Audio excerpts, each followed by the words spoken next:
Hey, this is Adam of TechieNetworker.com. We are in Module 1 of Website 123, where I'm going to share with you exactly how to go about choosing a great domain for your online business. Now, if you already have a domain picked, but you haven't yet built your website, you may still want to go through this because obviously you haven't committed to it yet, and you might find that there are some rules that I'm going to share with you that you would want to apply and pick a better domain.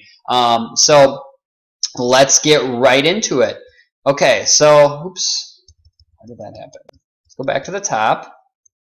Okay, and so one thing to keep in mind too is, you can apply these rules, choose a domain, but don't let this be a decision that bogs you down, okay? This, it's something that is important, but it's also not a deal breaker.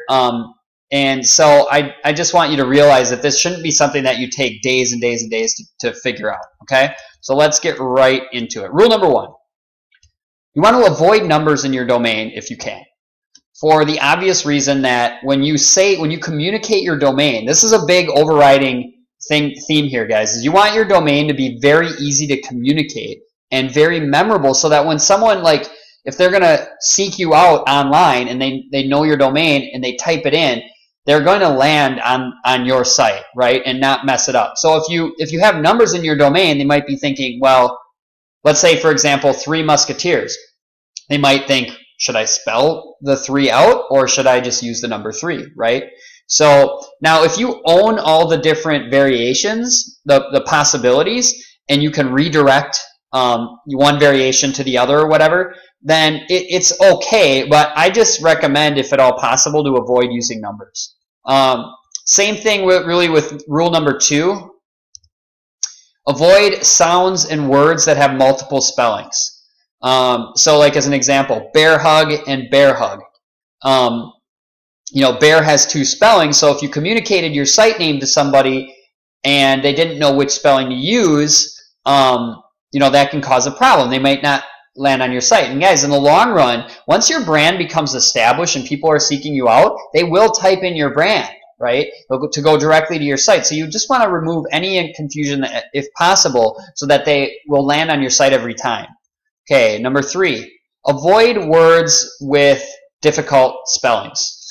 As an example, I just picked one of the biggest words I've ever heard of, anti-disestablishmentarianism.com. All right, you wouldn't want to use a domain like that because 9 times out of 10, probably even worse than that, people aren't going to get the spelling right, okay? Rule number 4, keep your domain as short and as simple as possible. I'd say if you can keep your domain under 15 characters, that's really good.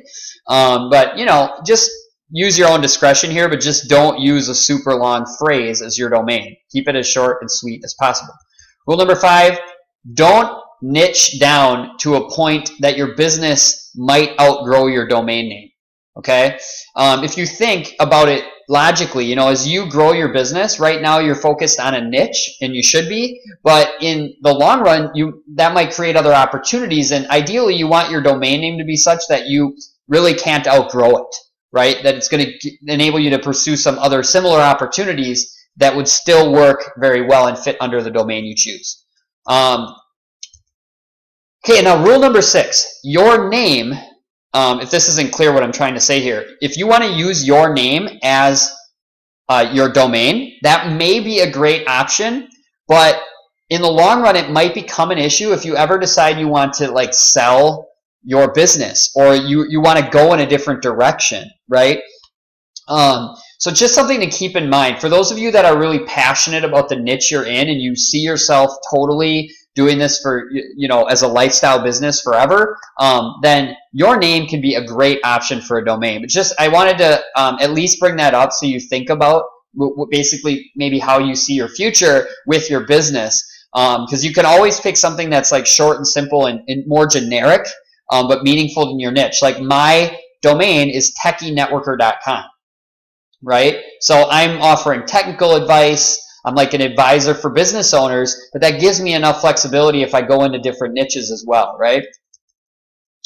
And then rule number 7, get a .com. I really want to emphasize, if you can, get a .com, because when people think websites, that's what they think first. It's also the default domain. When you start typing a domain into your browser, the default extension is .com, okay?